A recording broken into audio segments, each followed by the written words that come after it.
Masterclass de la Turquie et d'Erdogan contre Israël, je vous explique tout maintenant, enfin un pays qui bouge. Alors Erdogan a pris des décisions claires contre Israël et ça fait du bien de voir aujourd'hui une personnalité politique qui commence à prendre des décisions économiques contre Israël.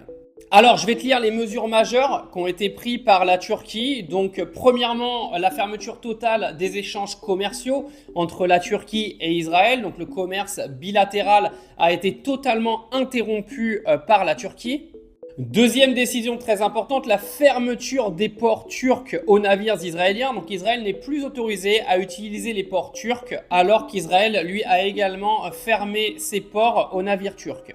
Troisième décision, et elle est extrêmement importante, la restriction sur l'espace aérien turc. Donc Ankara a interdit désormais aux avions israéliens, en particulier ceux transportant du matériel militaire ou des munitions, d'entrer dans son espace aérien.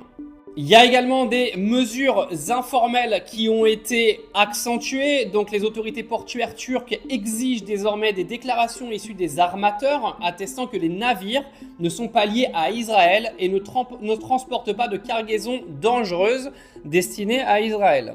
Et la Turquie part dans un engagement humanitaire majeur à Gaza. Donc la Turquie a obtenu l'aval présidentiel pour réaliser des largages aériens d'aide humanitaire dans la bande de Gaza dès que la Jordanie donnera son feu vert. Alors pourquoi la Turquie en arrive à un tel point? Avant que je vous le lise, on va lire la déclaration de Pumba, alias Meyer Habib, qui insulte Erdogan naturellement. La Turquie est un grand pays avec une immense histoire et là Erdogan est un islamiste pur et dur. Il a depuis longtemps choisi le camp du Hamas. L'islamisme n'est pas compatible avec nos valeurs, point. Personne n'est compatible avec tes valeurs, Meyer Habib, et celles de ton État terroriste, d'accord? Israël, n'en déplaise à Emmanuel Macron, est en première ligne dans la défense de la civilisation judéo-chrétienne.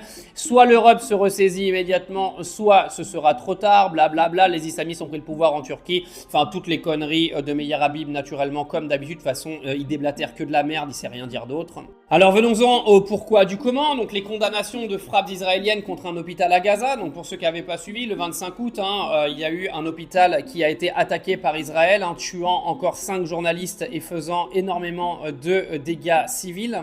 Une attaque contre la liberté de la presse qui est considérée comme un crime de guerre.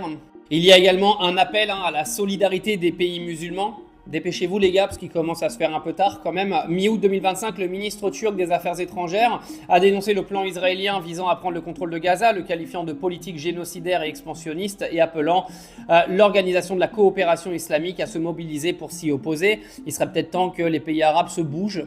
En clair, la Turquie a mis en place un pack de sanctions contre Israël qui est de très bonne facture. Et croyez-moi que si tous les pays arabes s'y mettent, et même les pays de l'Europe, qui sont clairement aujourd'hui normalement des faiseurs moraux d'un anti-génocide, normalement ils devraient tous fourrer des sanctions à Israël. Et ça devrait clairement les impacter, non ?